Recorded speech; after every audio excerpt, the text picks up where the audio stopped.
Mercy inside a pack was never a soft thing. It was a structure, a law, a table with one spare place that could be pulled out or kicked away, depending on who told the story first. Genevieve Starfall had learned that exile was not only hunger and cold, but narration. Whoever controlled grief controlled truth, and the grieving had wanted a culprit they could point at. So they pointed at the healer with stained hands and no mate mark, the one who had mixed the Luna's tonics. 3 moons later, she lived where the city forgot its own skin, and every night she measured the distance between blame and survival by the sound of Tomas breathing.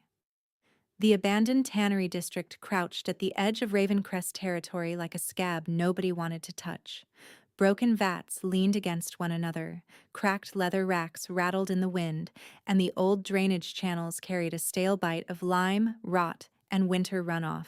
Genevieve had turned a roofless curing shed into shelter with scavenged boards and a torn wool awning, but the wind still found them at dusk and before dawn. Her fingers stayed split from cold. Her cheeks had hollowed. The once steady precision in her hands now came in trembling intervals, as if her body remembered abundance but no longer trusted it. Tomas slept wrapped in her old healer cloak, knees tucked close, dark lashes resting against skin too pale for a child who should have been running, shouting, stealing berries off anyone's plate when they were not looking. He was not a toddler. Old enough to read labels in a herb ledger, old enough to ask questions she could not answer without lying. Young enough that his hunger frightened her in a way nothing else did. She had sold everything with clean lineage value first: her silver braid rings, her mother's moonstone comb, her spare boots. Then she sold what had once made her useful: copper sterilizing needles, 2 sealed jars of fever bark, 3 stitched wound packs. She kept only a narrow satchel with a bone-handled knife, 1 flint, and a handful of roots too bitter to trade well.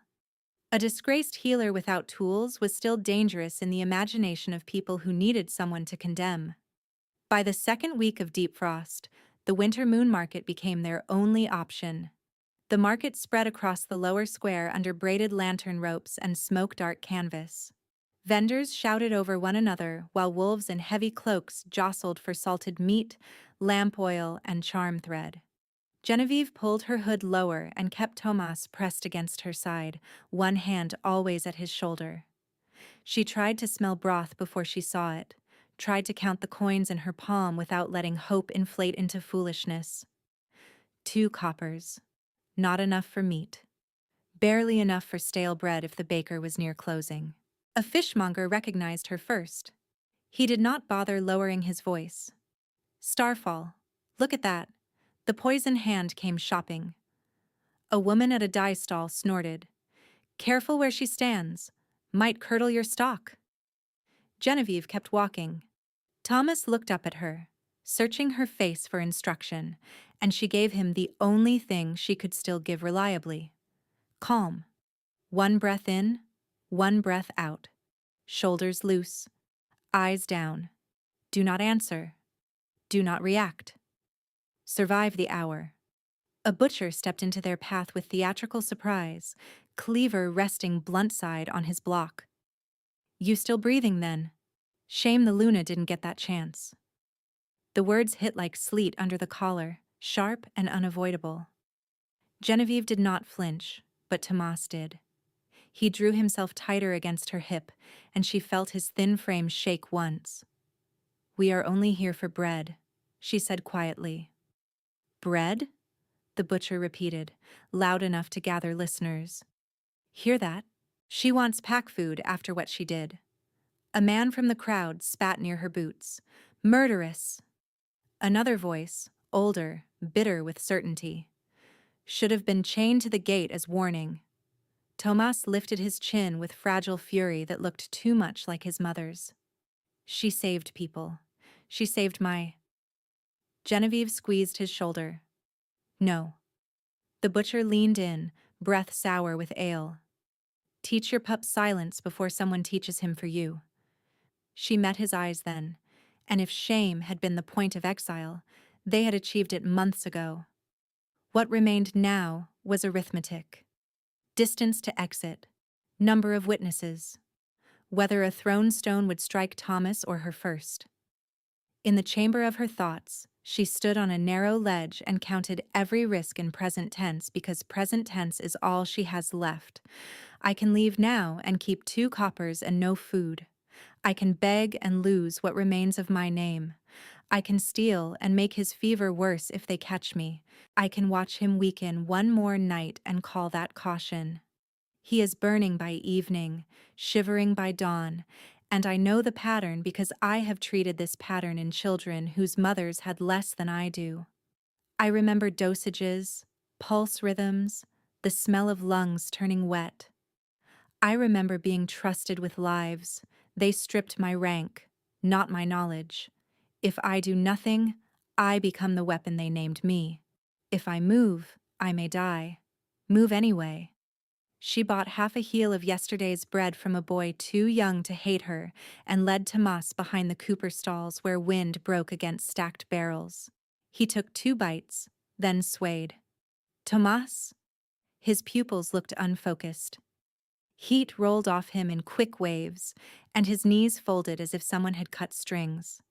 Genevieve caught him under the arms before he hit stone, lowered him carefully, and pressed her wrist to his forehead. Fever. Too high for hunger alone.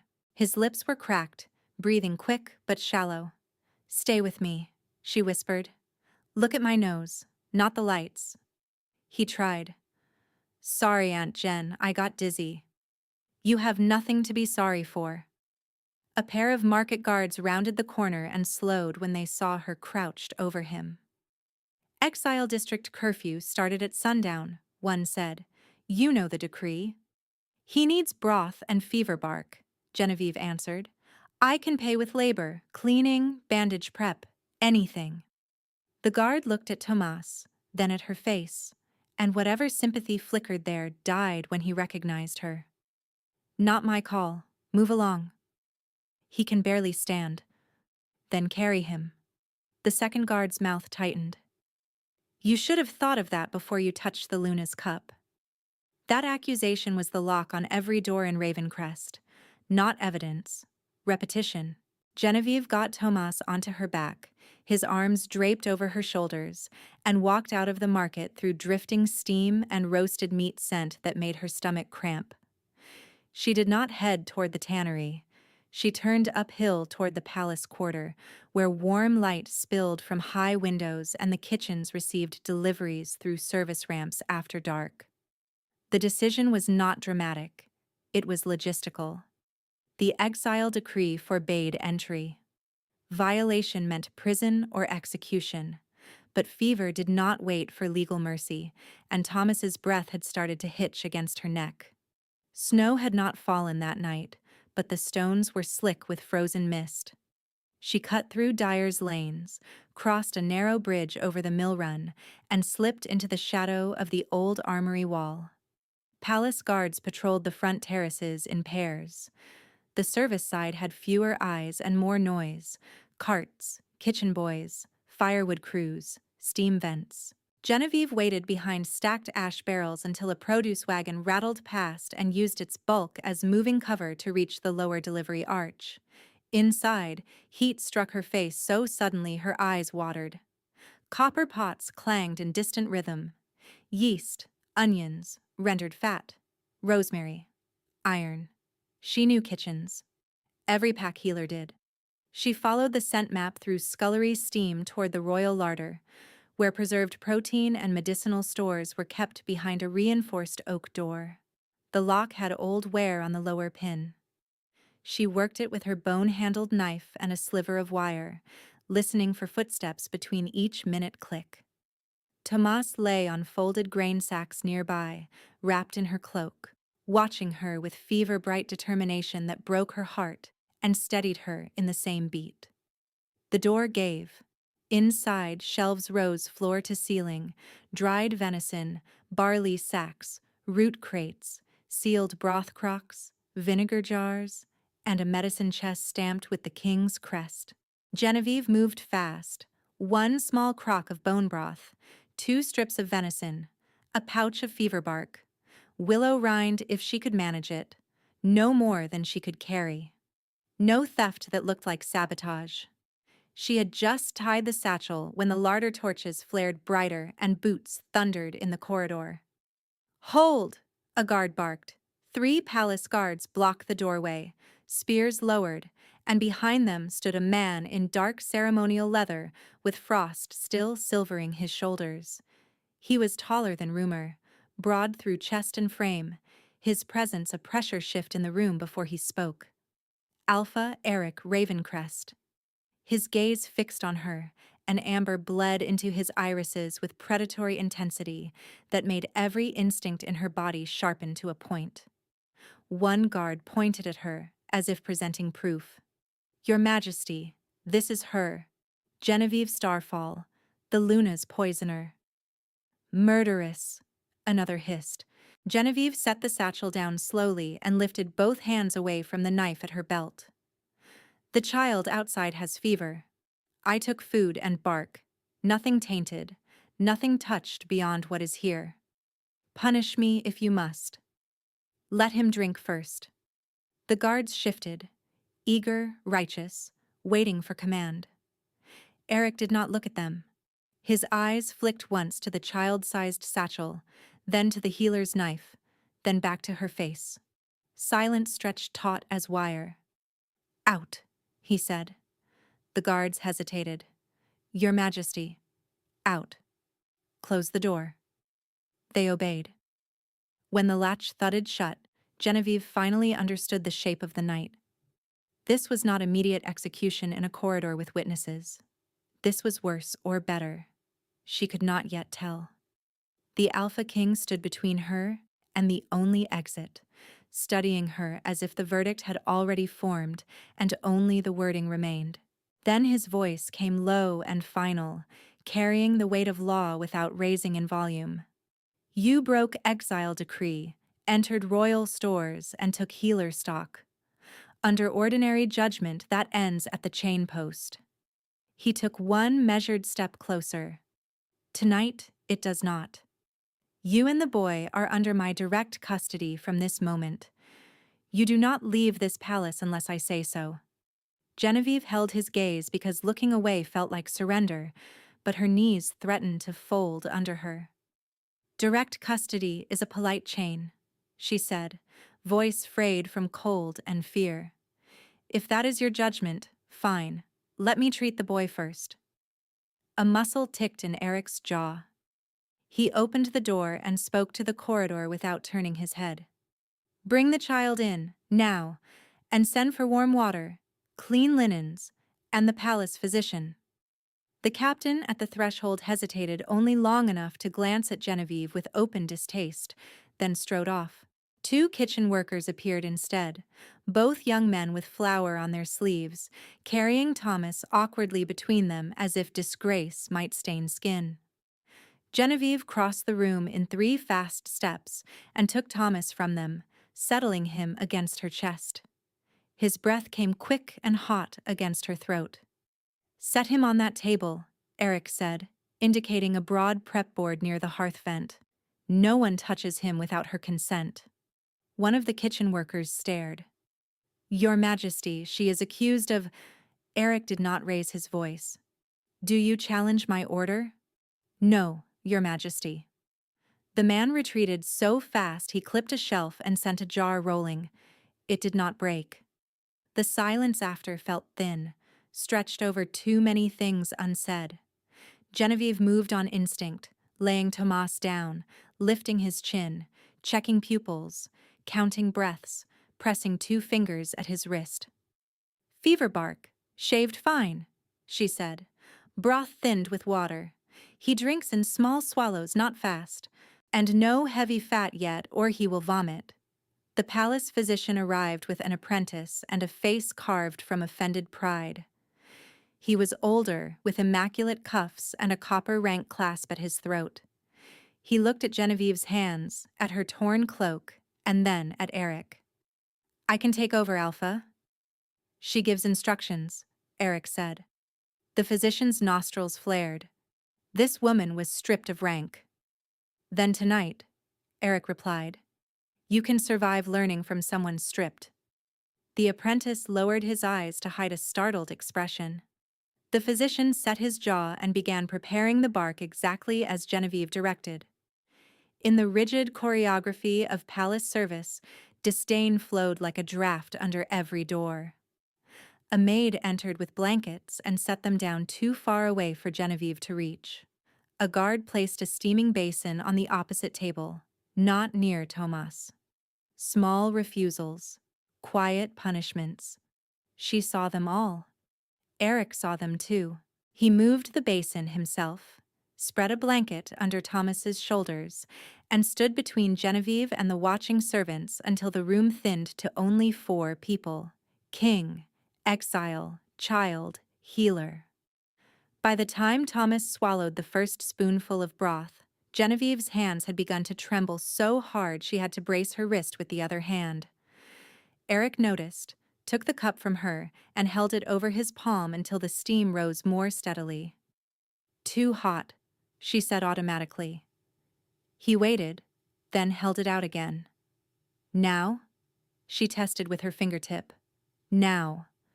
He fed Tomas first, patient, 1 measured spoon at a time, kneeling so his face was level with the boy's. Tomas stared at the faintly glowing runes spiraling over Eric's knuckles and did not flinch. He touched one with a tentative finger. Does that hurt? No, Eric said. It means I made promises I am bound to keep. Tomas nodded as if this were ordinary information and took another swallow.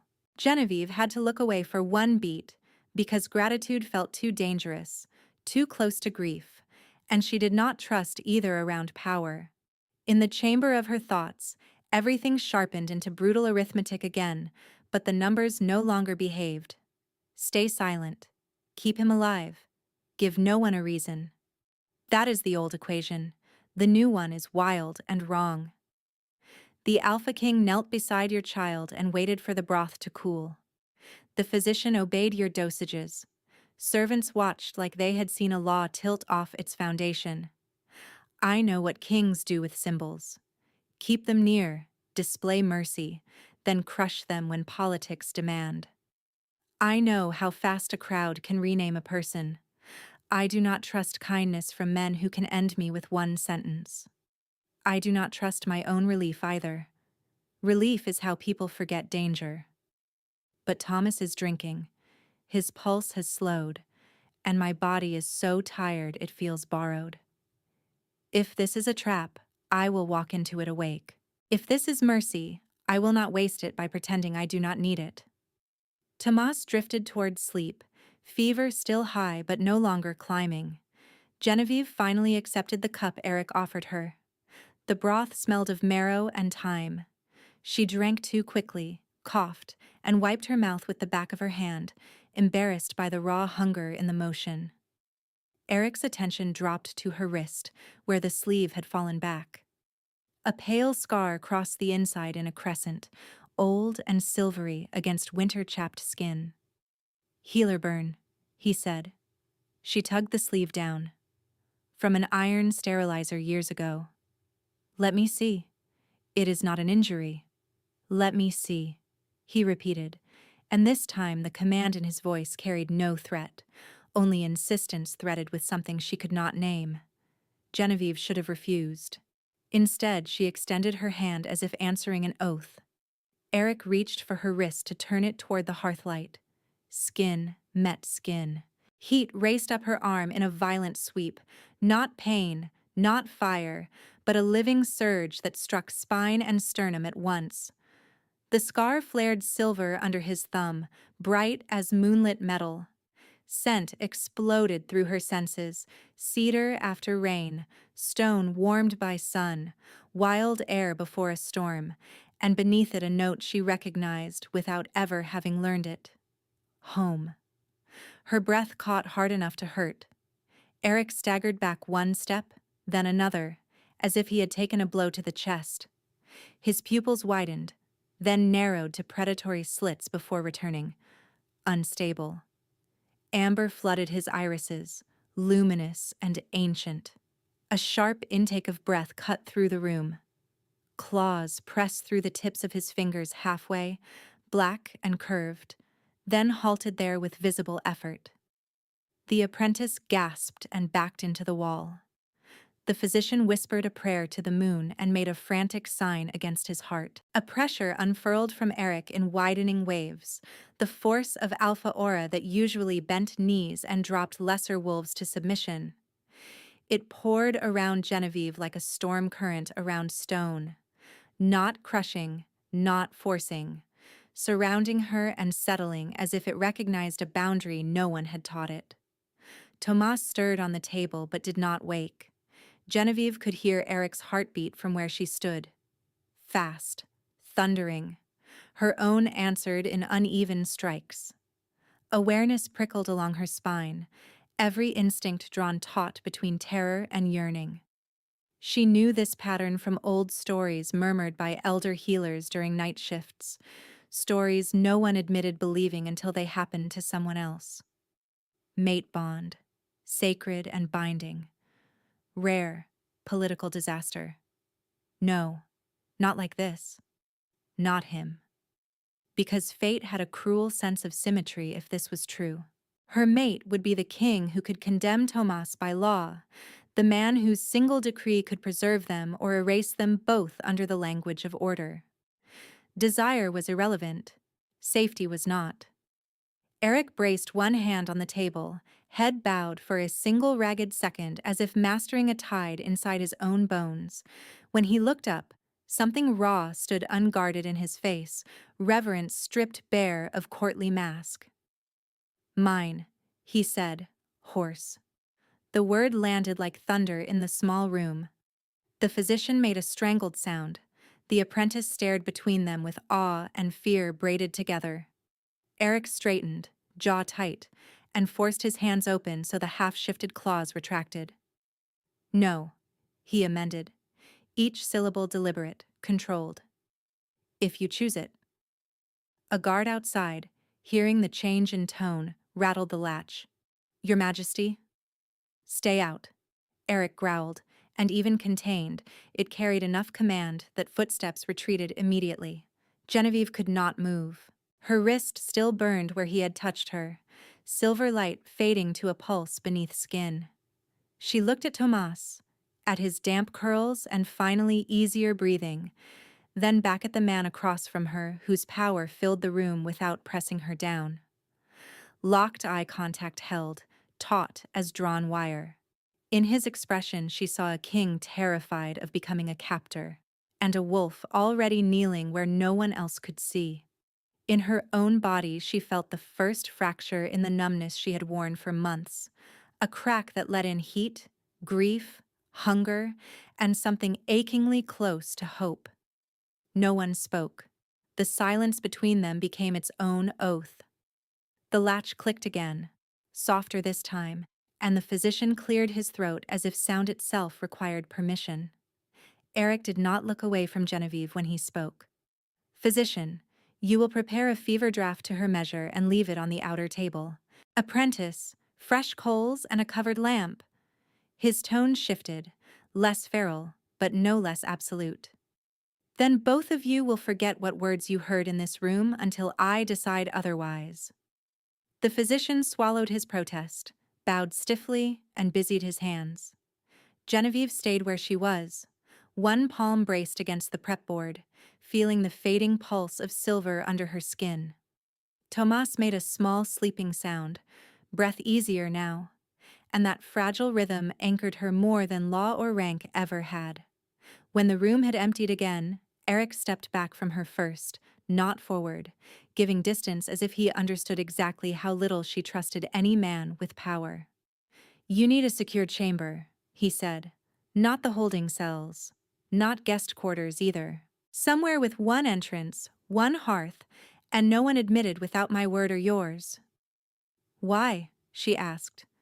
So your council can inspect the king's disaster up close? So no one decides for me what to do with you before dawn? She studied him, searching for the hidden hook in the offer. Kings did not explain themselves to the condemned. You could end this cleanly, she said. A signed order. Public reason. My name already carries the guilt for you. I know, he answered. That is exactly why I will not. He lifted Tomas with unexpected care, supporting the boy's neck and knees as if he had done it 100 times. Tomas did not wake, only shifted closer to the warmth in Eric's chest. Genevieve reached for him on reflex, but Eric shook his head once. Open the door, he said quietly. If they see me carry him, they see my decision before anyone can rewrite it. The corridor beyond the larder had grown crowded with guards pretending not to stare. Their attention snapped to Eric's face, then dropped to the sleeping child in his arms, and uncertainty spread through them in visible ripples. Genevieve walked at Eric's side, shoulders straight despite the tremor in her legs. No one touched her. No one dared. He took them not to the main residential wing but to an old map chamber above the West Barracks, a stone room lined with shuttered windows and faded campaign charts pinned under iron studs. The hearth had not been lit in weeks. Cold sat heavy in the corners. Eric handed Tomas to her and knelt at once to build a fire himself, striking flint until flame caught and climbed through stacked kindling. A king on his knees before an empty grate should have looked theatrical. It did not. It looked practical, almost impatient with ceremony. Servants arrived with blankets, water, and food under guard escort. Eric sent half of it back, selecting only what Tomas could digest and what Genevieve could keep down after hunger. No wine, no rich stew, no sweets, he said. Barley broth, soft bread, apples stewed plain. He turned to her. If they ignored any instruction, tell me now. She stared. You are asking me to audit your kitchen? I am asking the healer in this room. His gaze held hers, steady and unarmed. Titles can wait. She should have felt cornered. Instead, she felt disoriented, as if the ground rules she had survived by were being removed one by one. Power usually demanded gratitude as tribute. He offered logistics and then stepped aside. In the chamber of her thoughts, fear moved like a tide searching for familiar shore. Keep your guard. Keep your voice small. Men who speak gently while holding authority are often the most dangerous because they make you lower your defenses yourself. I know this. I have watched women confuse attention for safety and pay for it in silence. But he carried Tomas where everyone could see. He asked what the child could eat instead of ordering what should be eaten. He did not touch me again after the bond struck, not even by accident. If this is strategy, it is precise enough to be terrifying. If it is restraint, it is rarer than anything I have treated in this palace. I can survive cruelty. I have practice. I do not know yet how to survive being believed. Tomas woke as midnight bells rolled over the palace roofs. Fever still flushed his cheeks, but he blinked with clearer focus and frowned at the unfamiliar ceiling beams. Are we in trouble? He whispered. Eric answered before Genevieve could soften the truth. Yes, but you are safe while I draw breath. The boy considered that with solemn seriousness, then pointed at Eric's hand. Can I see the runes again? Genevieve almost laughed from sheer disbelief. Instead, she watched Eric sit on the floor beside the bedroll, forearm extended, while Thomas traced the faint gold lines spiraling from wrist to knuckle. My aunt says marks can mean promises, Thomas said. They do, Eric replied. What promise is this one? Eric glanced at Genevieve before answering. That I protect what is entrusted to me. Thomas's little hand settled over the brightest rune. Then protect her too. People are mean when they think I can't hear. The words struck the room silent. Genevieve felt heat rise behind her eyes and hated it, hated that exhaustion could pull tears from her when she needed strategy. Eric inclined his head to Tomas with formal gravity usually reserved for council oaths. I will.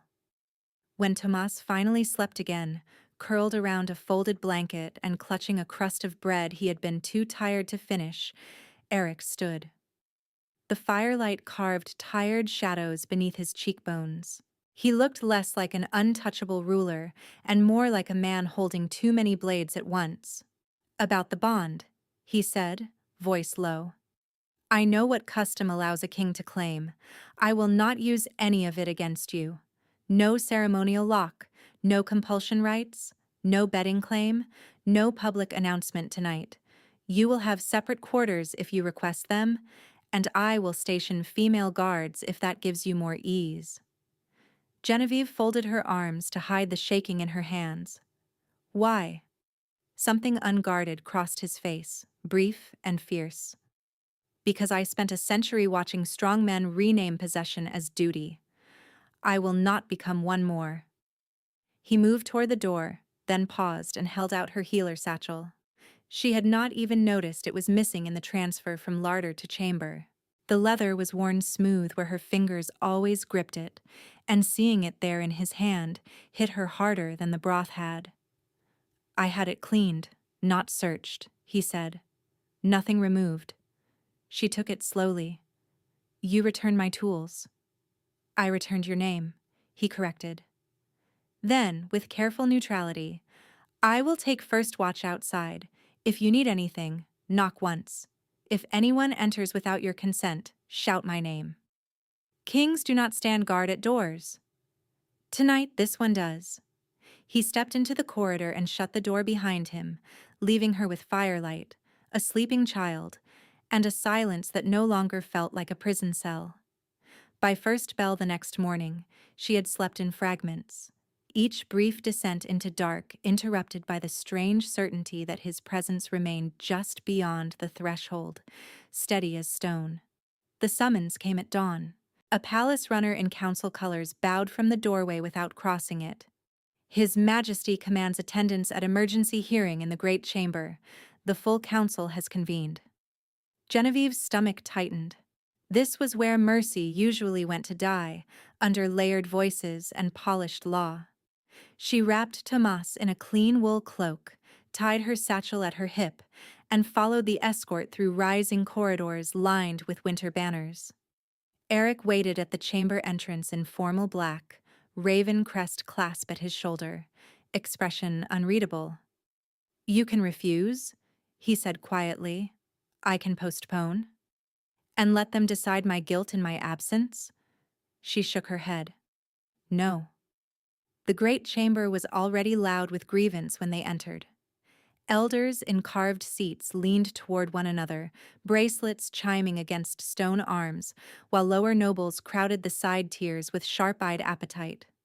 Conversation fractured into whispers the moment Genevieve appeared. Disgust, curiosity, fear. She had worn all three labels before. An elder with a silver-plaited beard rose first, voice carrying without effort. "Your Majesty, this proceeding concerns treason by poison. Why is the accused unbound?" Another added, "And why is the child present in sovereign space?" A woman from the northern estate snapped open a fan carved from bone and looked Genevieve over as if assessing rot. "Muzzle her if she speaks. Let the pack see consequences." Tomas flinched against Genevieve's side. Eric stepped forward, then did something that stilled the room in one breath. He pulled out the chair at his right hand, the seat reserved for the crown's equal in council, and looked directly at Genevieve. "Sit," he said. No one moved. No one seemed to remember how. She hesitated only a heartbeat before taking the seat. The stone beneath her palms felt cold and real. Tomas stood tucked close against her knee, hand in her cloak fold. Across the chamber, outrage gathered force like a storm front. Council Elder Marrow slammed his staff once. "This is an insult to order. She is not merely accused, she is condemned by decree." "By manipulated decree," Eric replied, "which is why we are here." Marrow's mouth thinned. "Then at minimum remove the pup to proper fostering while judgment proceeds. He is leverage in a political spectacle." He signaled to two attendants at the side rail. They stepped forward, hands outstretched toward Tomas with bureaucratic certainty, already discussing placement as if he were a parcel. Genevieve rose so fast her chair scraped stone. "Do not touch him." One attendant reached anyway. Eric moved between them in a blur of controlled violence, not striking, not yet, but the shift rode his body like a drawn blade. His shoulders broadened, fingers tipped with emerging claws, and something ancient looked out through his eyes. The pressure of his alpha command dropped across the chamber, heavy enough that several nobles sank back into their seats on instinct. "King's blood law," he said, each word cut from iron. "Hear and remember, any hand laid on this woman or her pup without consent is a hand laid on the crown itself." The attendants froze mid-step, faces drained. Marrow found his voice first brittle with anger. "You endanger governance for a mate-drunk impulse." A rustle tore through the chamber at the word mate. Eric did not deny it. "I endanger nothing," he said. "I am ending a faction's habit of weaponizing procedure to hide predation." Silence fell hard. Genevieve felt it like weather breaking. Not because the threat had vanished, but because it had finally been named in public where lies had less room to breed. Eric turned then, and for the first time since she had met him, his expression softened fully when he looked at her. "No one takes him," he said, quieter now. "Not while you stand under my protection." Something in Genevieve unclenched, a tight knot behind her ribs she had carried so long it had felt structural. Trust did not arrive as romance or surrender. It arrived as a measured lowering of her shoulders, as her hand leaving the knife hilt at her belt, as the realization that when power had a chance to humiliate her, this man had chosen witness instead. She sat again at his right hand, Tomas leaning against her side, and lifted her chin toward the council that had once erased her with a single word. "Proceed," she said. "Proceed," rippled through the great chamber like a thrown blade. It was not loud, yet every whisper died against stone. Council Elder Marrow recovered first, palm flattened over his staff as though gripping authority by force. "Then we proceed by sequence and law. Evidence of poisoning was entered 3 moons ago under seal. The accused compounded the Luna's tonic on the final day of pregnancy, and the Luna bled before moonrise." His gaze cut toward Genevieve. What defense remains but tears? A chair scraped from the second ring of council seats. Darius Stormborn rose with controlled gravity, silver at his temples, and grief arranged on his face like formal dress. Genevieve's stomach dropped so hard she felt it in her knees. He had raised her after her mother died, taught her how to bind wounds, how to bow to rank, how to disappear when powerful people needed a quiet room. He had also watched in silence while they stripped her name. "My king," Darius said, inclining his head to Eric with polished deference, "if I may speak as kin to the accused and loyal servant to the crown." He turned, letting the chamber see his practiced sorrow. "No one here grieves the Luna less than I do. No one mourns what this pack has lost. But grief is not repaired by spectacle. We cannot let bond fever unmake due process." The word kin turned bitter in Genevieve's mouth. She caught a faint scent under his cedar oil and winter musk, sharp and medicinal, almost hidden by clove. Moonbane. Memory flared. A locked apothecary drawer in his old house, his hand slamming it shut when she entered, the explanation too quick. "For vermin," he had said. Darius lifted a leather folio. The healer ledger in Genevieve's hand. He passed pages to a scribe, who carried them toward the central evidence table. Entries show substitution in the final tonic cycle, reduced willow, added uterine stimulant, unapproved extraction source. Marrow nodded as if the matter had settled itself. "There, the record speaks." Genevieve stood, palms cold despite the heat of bodies packed in tears. "Read line 17 aloud." The scribe blinked, then obeyed. "Ground fever few, 1/2 drachm." And line 18. she said. Moonflower resin, 1/4. She looked at the room, then at Eric. No healer writes feverfew against moonflower in the same pregnancy tonic. They counterbind absorption and destabilize pulse. It is first-year doctrine. Her voice steadied as training took over. Whoever wrote this wanted it to look plausible to non-healers, not to us. A murmur broke across the benches, uncertain now. One councilwoman with healer tattoos on her wrist leaned forward sharply. Darius did not flinch. Trauma distorts memory, he said softly, and guilt invents technicalities. Eric's fingers drummed once on the arm of his chair, the only sign of temper. Summon 3 neutral master healers from outer districts. They verify script, formulation logic, and source trails. Tonight. Marrow protested at once. At night? Without formal petition? At night, Eric repeated. With my seal. Darius bowed again, almost too smoothly. Your caution honors the crown. Yet panic already spreads in lower wards. If this hearing ends unresolved, factions will feed on rumor. We need a stabilizing rite. He let that word settle before continuing. Advance the solstice oath ceremony to 2 nights from now. Public cleansing, oathstone affirmations, all council lines present. The pack sees law, not chaos. It was elegant. It sounded reasonable. Genevieve felt the trap anyway. Rush the ceremony, control the stage, bury inquiry beneath ritual urgency. Darius wanted a crowd and fire and symbol, not a quiet room with healers comparing ink. Eric studied him for a long beat. In that silence, Genevieve watched Darius's right thumb brush the inside of his ring finger. Once, twice. An old tell from card games when he hit a strong hand. He still thought no one noticed. Granted, Eric said at last, and several voices exhaled in relief. Then he added, with one amendment, all ceremonial stores are sealed under royal guard until inspection. Every brazier resin, every ritual oil, every incense crate, anyone tampering loses rank pending trial. For the first time, Darius's composure slipped by a fraction.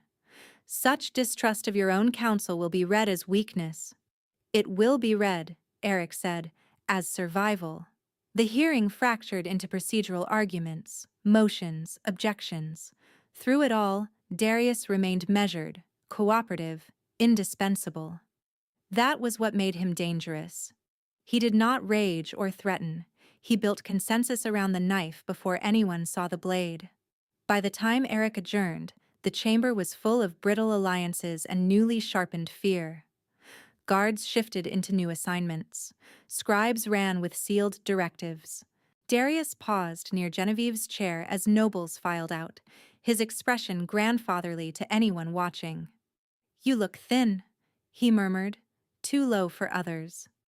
Palace food suits you better than gutters. Genevieve met his eyes and finally saw what she had refused to see for years, not affection gone wrong, calculation wearing family skin. You forged my hand, she said. His smile did not touch his face. You always were useful in crises. He moved on before she could answer, leaving Clove and Moonbane in his wake. 3 days passed in a pattern of investigation by daylight and political theater by dusk. The map chamber became temporary quarters and command post alike, with ledgers stacked beside blankets and Tomas's carved wooden wolf guarding the edge of her cot.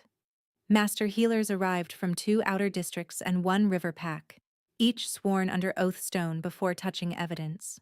2 rejected the ledger entries as doctrinal nonsense. The 3rd flagged ink inconsistency and scraped fibers from a page corner, muttering that the parchment itself was newer than the date it carried. None of it was enough yet for final judgment. Enough for suspicion, not conviction. Darius used that gap skillfully.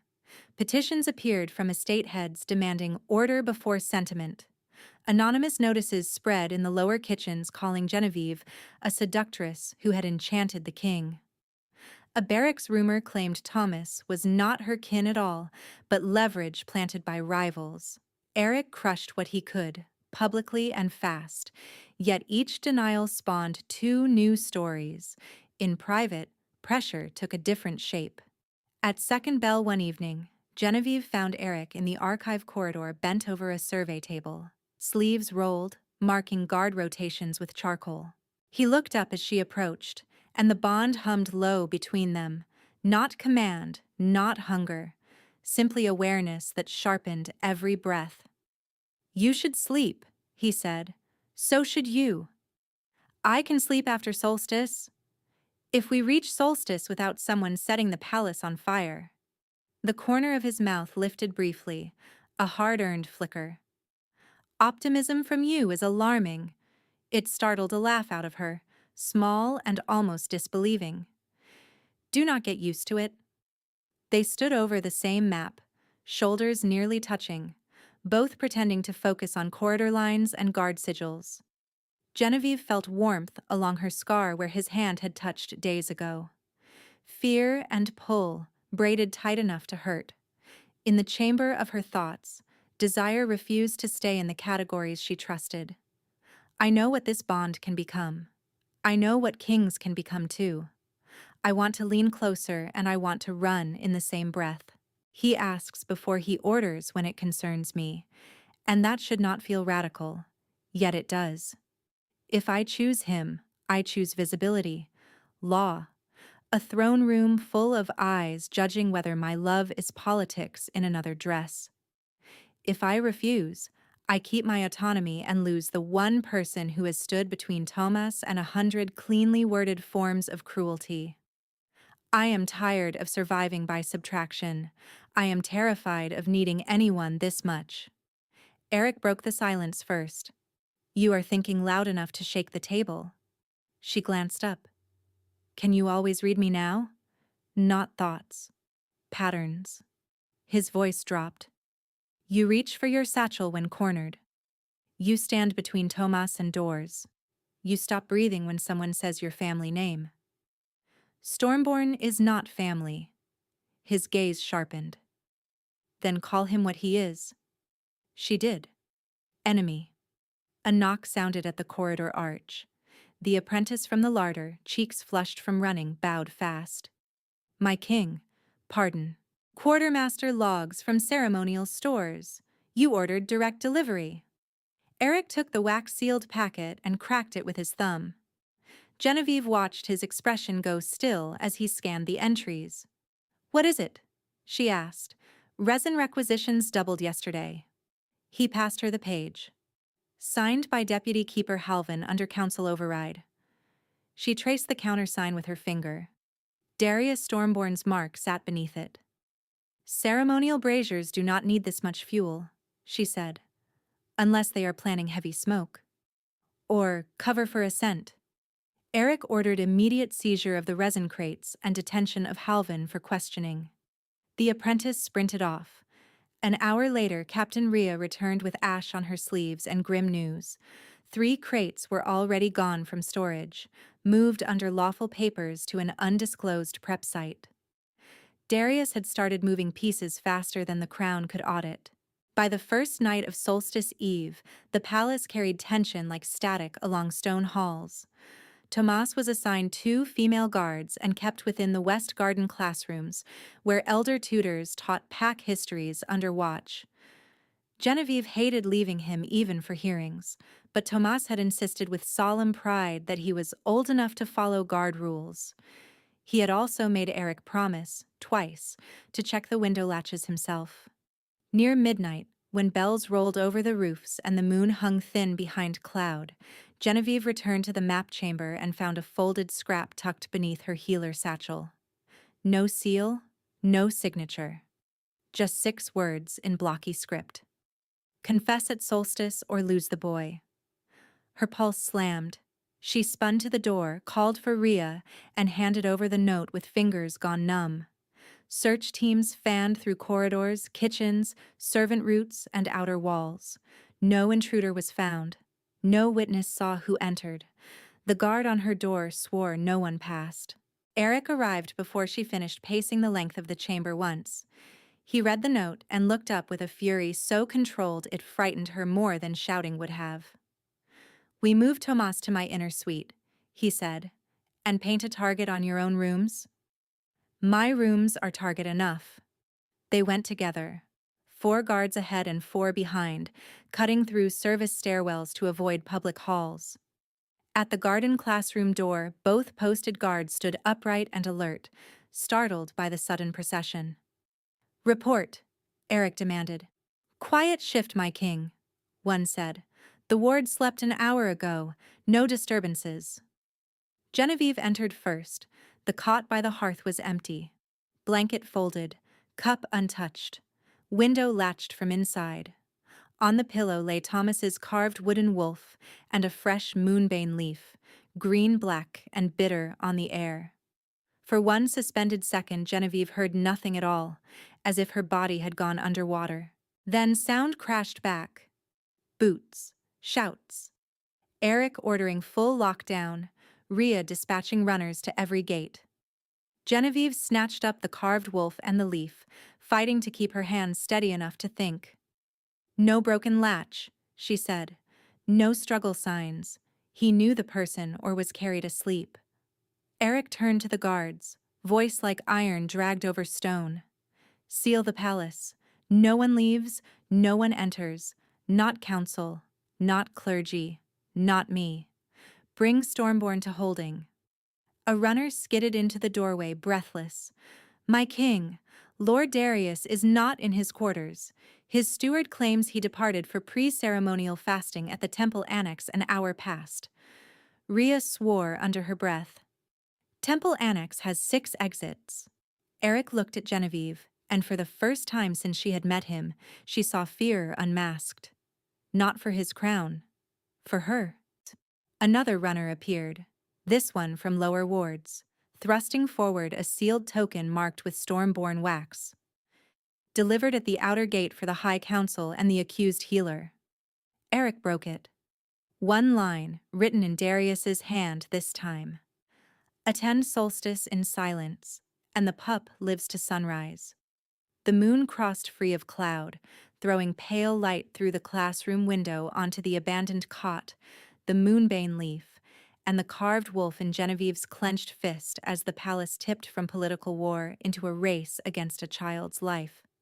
Eric caught her shoulders, not to restrain her, but to force her focus onto him. "Listen to me. We do this in order. You stay with Rhea. I take the guard to the temple annex and drag Stormborn back in irons." "He said solstice," Genevieve answered, voice stripped to steel. "He wants witnesses.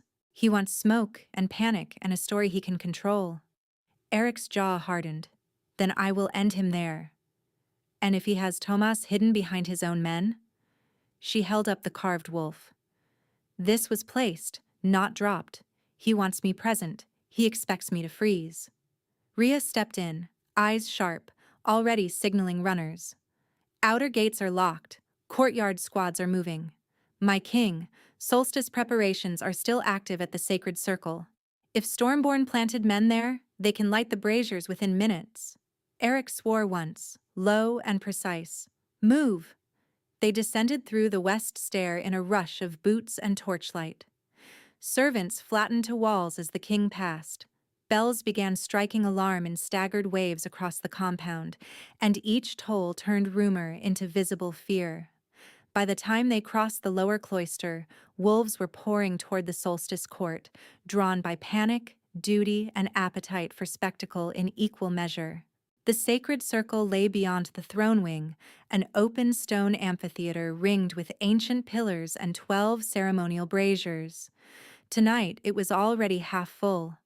Council members in winter formal wear stood shoulder to shoulder with house captains, clerks, and nobles who had no business being there at this hour. Darius Stormborn waited near the oath dais in a dark cloak, grave and composed, flanked by Deputy Keeper Halvin and 6 armed loyalists wearing ceremonial sashes over hidden leather. He lifted his hands as Eric entered. "My king, thank the moon." The crowd grew restless. and someone ignited the braziers early. I feared sabotage. The first plume hit a breath later. Smoke rolled from the eastern braziers in thick silver-gray coils. Sweet resin should have smelled like cedar and pine.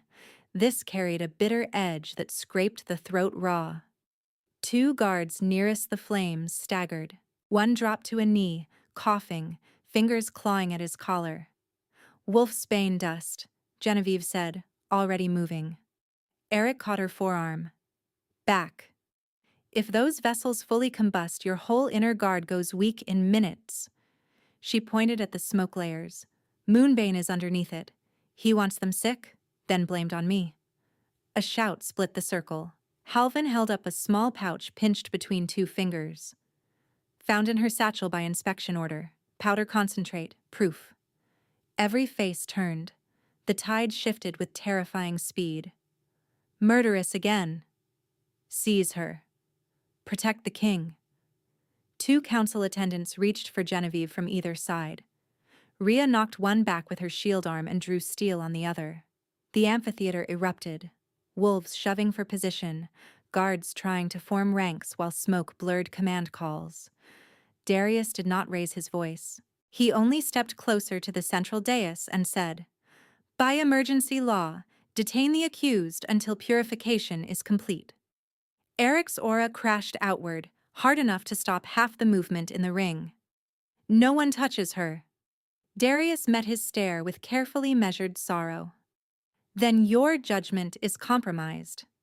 Genevieve wrenched free of the chaos long enough to make the choice that would either clear her name or bury it forever. Eric was still holding the line, still turning his body toward her, as if he could wall her off from the entire circle. She grabbed his wrist. "If I stay behind your guards, he wins the story." Her voice shook once, then steadied. "I am stepping into the circle. Genevieve. I know exactly what this smoke is doing. Let me work." For one charged second, he looked like a king split down the center, protector against ruler, mate against strategist. Then he released her and barked to Rhea. "Shield her path. I want the eastern line cleared now." Genevieve ran straight into the solstice ring. Heat from the nearest brazier slapped her face. Smoke burned her eyes and coated her tongue in metal. She dropped to one knee, uncapped a vial from her healer's satchel, and caught ash residue on her fingertip. Black-gray with green sheen. Not kitchen contamination. Engineered blend. She stood and turned to the crowd, voice carrying from somewhere deeper than breath. "Look at the burn pattern. Resin should rise blue-white. This is layered with wolfsbane and moonbane binder. Whoever prepared these vessels wanted royal bloodlines weakened and healers blamed." Darius spread his hands. "Technical theater." She drew her bone-handled knife and sliced her palm in one clean line before fear could stop her. Blood welled, bright and hot. Gasps rippled around the ring. In the chamber of her thoughts, the world narrowed to pulse, scent, and vow. I am done being evidence arranged by other hands. I am done letting men with polished grief write history on my skin. I know these compounds the way singers know pitch, by breath and bone and memory. I know where moonbane hides when mixed with sacred oils. I know what starfall blood does under oath fire because my mother taught me once and told me never to use it for pride. Use it for truth, she said, when truth is outnumbered. Tomas, hold on. Eric, hold the line. I will not ask permission to survive. She pressed her bleeding palm against the center oath stone. Silver light detonated through the carved channels beneath the amphitheater floor, racing outward in branching threads. Each poisoned brazier flared with a bright metallic halo, undeniable even to those at the back tiers. 7 of 12 burned silver. 5 remained normal. The crowd fell silent in one collective intake of breath. 7 altered vessels, Genevieve said, chest heaving, placed in alternating positions to maximize exposure to guard rotations. This was not panic. This was planning. A second sensation struck her then, thinner than scent and sharper than pain. A tug along the bond scar at her wrist leading away from the circle toward the archive wing below the amphitheater. Not Eric, Tomas. Faint, frightened, alive. She spun to Eric. He is in the lower archive vault, east passage under the dais. Eric was already locked in combat with Stormborn loyalists at the ring edge, controlled and brutal in motion, disarming without wasting movement. "Rhea with you," he shouted. "No, you need her here." Genevieve backed toward the eastern stair. "I know the archive locks." Darius finally dropped the mask. "Stop her." Halvin lunged. Genevieve ducked under his grasp, slammed her elbow into his ribs, and sprinted down the narrow service steps as shouts and steel rang above. The lower corridor smelled of dust, lamp oil, and old parchment. 2 doors down she found the archive vault, rune-sealed, with fresh scratches near the latch, where hurried hands had forced entry. Her satchel held thin picks and a vial of preserving alcohol. She poured the alcohol across the lower runes to blur the oil tracer, slid the pick, and counted clicks through shaking fingers. 1, 3, 5. The bolt gave. Inside, Tomas sat on a folded blanket behind a stack of record chests, wrists tied loosely with curtain cord, eyes huge but dry.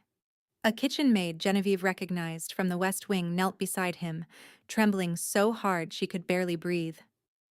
"I did not hurt him," the maid blurted. "They said they would chain my mother if I refused. Please." Genevieve cut Tomas free first, crushing him to her chest for one fierce beat before checking him head to toe.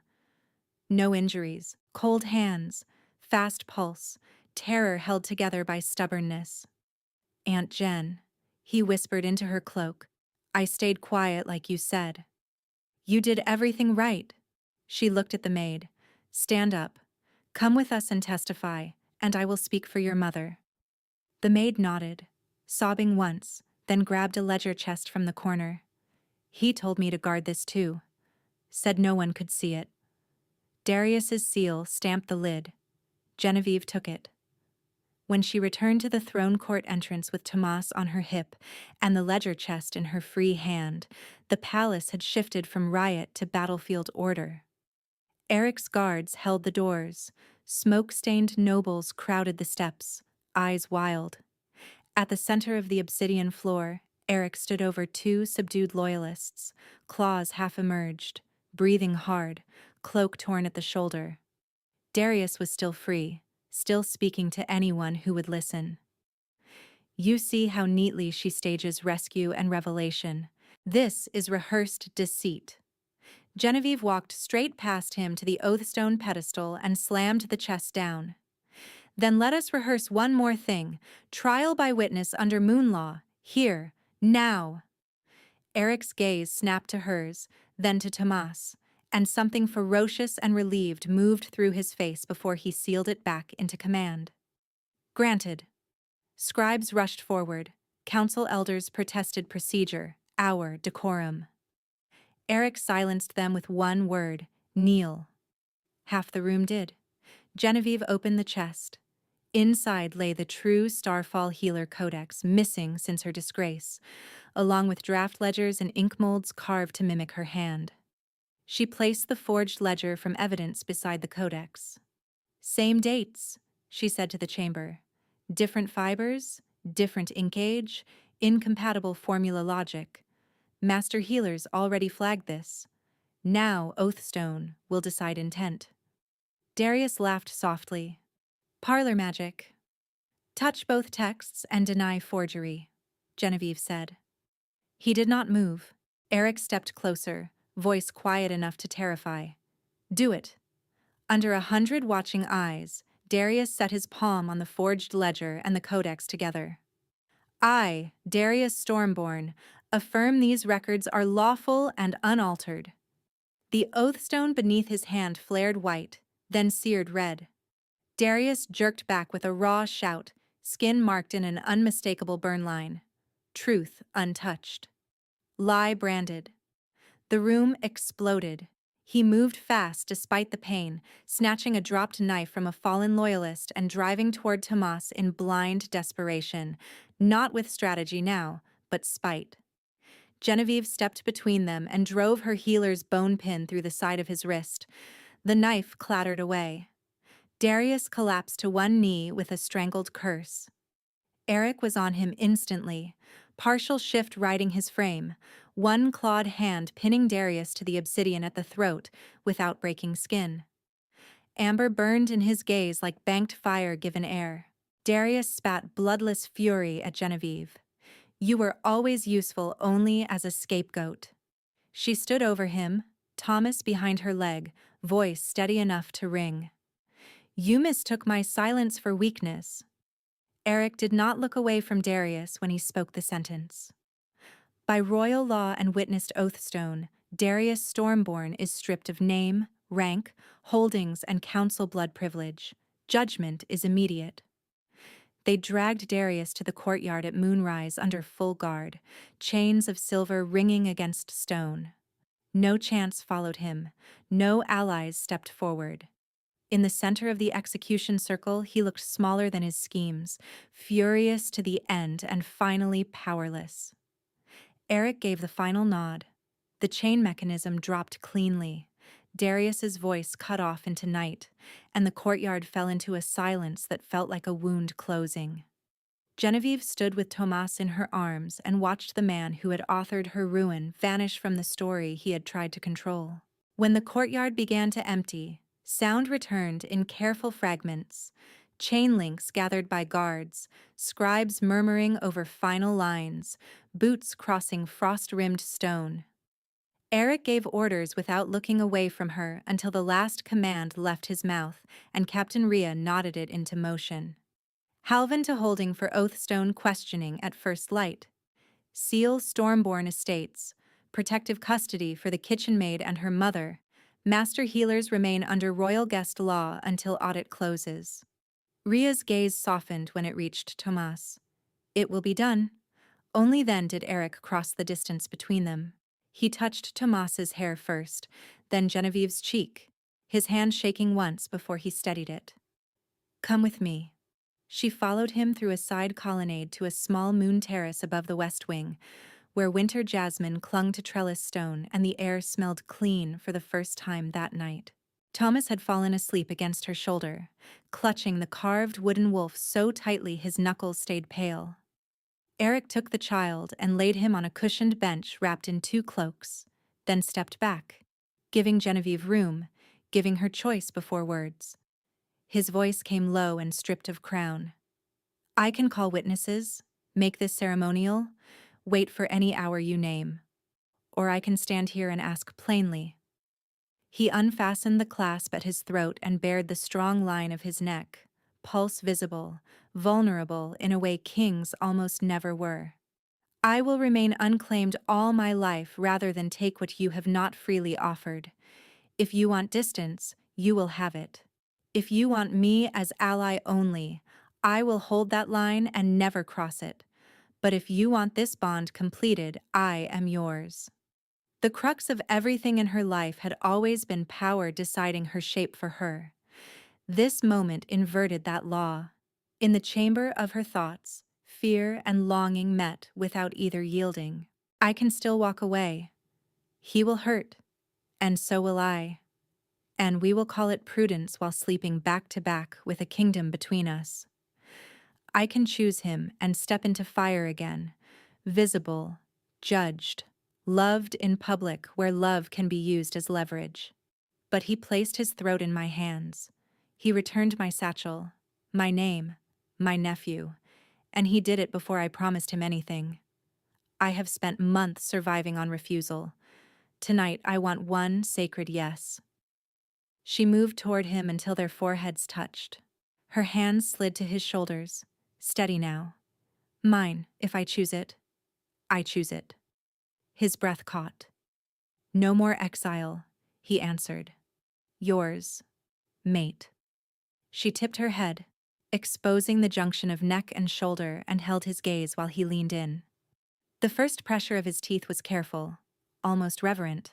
Then the bite sealed, sharp enough to pull a cry from her throat. Pain flashed white and immediate, but it transformed in the same breath, dissolving into a wave of heat that spread through chest, spine, wrist scar, and fingertips. Gold light and silver threads unfurled between them, visible against the dark like woven moonfire. She felt him flood her senses with truth, stripped raw. The loneliness he had carried like armor, the old betrayals that taught him to command before anyone could wound him, the precise moment in the larder when he saw the child-sized satchel and chose mercy before destiny revealed itself. He released the bite and pressed his mouth to the mark, not possessive, protective. Mine, he breathed again, hoarse with awe, then corrected it as promise rather than claim. Yours, always. Her turn. Genevieve took his wrist, followed the pulse to the inner throat where skin ran thin over life. Do not kneel to me, she said. Stand with me. His answering look was fierce and tender at once. Always. She rose onto her toes and bit over his pulse. His body went rigid with the initial sting, then shuddered as the bond locked fully, silver from her and gold from him spiraling tighter until they snapped into one luminous current. A low, involuntary sound broke from him. Not pain, not surrender. Something deeper. Devotion with nowhere left to hide. Their wolves answered in the distance and within, two notes hitting one harmony. The terrace seemed to tilt, then settle. The settled bond did not feel like chains. It felt like architecture, a foundation dropping into place beneath ground that had been cracking for months. She sensed Tomas's sleeping heartbeat through the link because Eric held him in his protective field as naturally as breath. She sensed Rhea at the corridor post, alert and relieved. She sensed, faint and new, a tiny bright hum under her own pulse, too early for ordinary knowing and too clear to deny to a healer attuned to blood and moon magic both.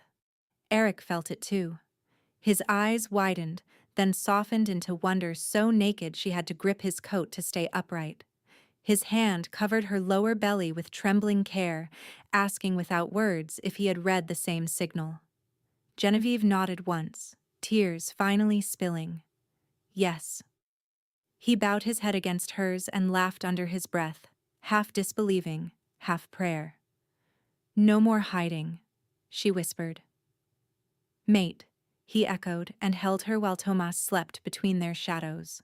By dawn, the sacred circle had been scrubbed, resealed, and ringed with oathstone lanterns for the cleansing rite Eric had promised the pack.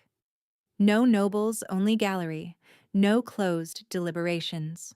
Everyone who had shouted accusation, everyone who had swallowed doubt, everyone who had looked away, stood in the same cold light. Genevieve entered in restored healer white under a raven black cloak, mark visible at her neck. Eric walked beside her, marked in return, and this time the murmurs carried no confusion about rank. At the central table lay every physical proof that had shaped the case: the forged ledger, the true Starfall Codex, the ink molds, the requisition logs with Darius's countersign, the anonymous threat note, the moonbane leaf from Tomas's pillow, residue samples from 7 poisoned braziers, and Halvin's signed confession taken under oathstone at first light. Beside them stood the kitchen maid, wrapped in royal colors, her mother safe under guard exactly as promised. Eric addressed the assembly first, voice carrying to the back walls. Transparent law begins with visible evidence. Nothing here returns to private vaults. Scribes copy all findings to district archives by noon. Genevieve led the technical audit aloud, formula by formula, teaching as she judged, so no one could weaponize ignorance again. The master healers confirmed fiber ages, ink inconsistencies, and doctrinal impossibilities in Darius's forged entries. The palace physician from the larder stepped forward, removed his copper clasp, and bowed to her before the pack. I saw and doubted, he said. I will not repeat that failure. His apprentice, shoulders squared despite nerves, presented chain of custody records proving no contamination in Genevieve's satchel the night of capture. The loaded looks from that room finally paid their debt in public testimony. Counsel Elder Marrow was called next. He touched Oathstone and admitted he had advanced punishment motions without verifying healer doctrine, then yielded his procedural veto powers under the new charter Eric read into law. No medical conviction without independent healer review, no child separation without guardian hearing, no sealed counsel evidence exempt from Oathstone audit. Rhea supervised the destruction of confiscated Moonbane stores herself, each crate opened and burned with neutralizing salts while Genevieve and the master healers checked ash color to completion. 7 altered braziers were dismantled and rebuilt under public watch. The missing resin crates were accounted for in Halvin's confession and marked closed in the record. Then came restoration. Eric knelt on one knee before Genevieve at the center stone, not as submission theater, but as formal recognition of equal authority. Genevieve Starfall, healer wronged and truth-bearer of Ravencrest, I restore your rank and elevate you as High Luna Healer Queen. Rule beside me. Correct me when I err. Build with me what fear broke. She touched his shoulder and drew him up. I accept. Not as ornament, as oath. Tomas, scrubbed, solemn, and trying very hard to look dignified while still holding his carved wolf, was called forward. Eric crouched to his height and offered the royal ward torque. Tomas Starfall is recognized as heir-protected kin under Crown law. Any threat against him is treason. Tomas nodded gravely, then ruined the formality by whispering to Genevieve, "Can I still keep this wolf at dinner?" Her laugh broke the tension across 3 tiers of nobles at once. Yes. That night, in the moonlit palace gardens, peace finally felt inhabited rather than declared. Tomas slept against Genevieve on a stone bench warmed by blankets, one small hand tangled in her sleeve. Eric sat close, his hand over hers and over the life quickening beneath it, the bond between them quiet and steady as a heartbeat. He looked at the palace, then at her. Name our future. Genevieve watched moonlight silver the paths where she had once walked as an exile, and now walked as queen, healer, mate, and home. Truth first, she said, then mercy that does not ask anyone to disappear. Eric pressed a kiss to her temple. Ours. Ours, she answered, and the word held.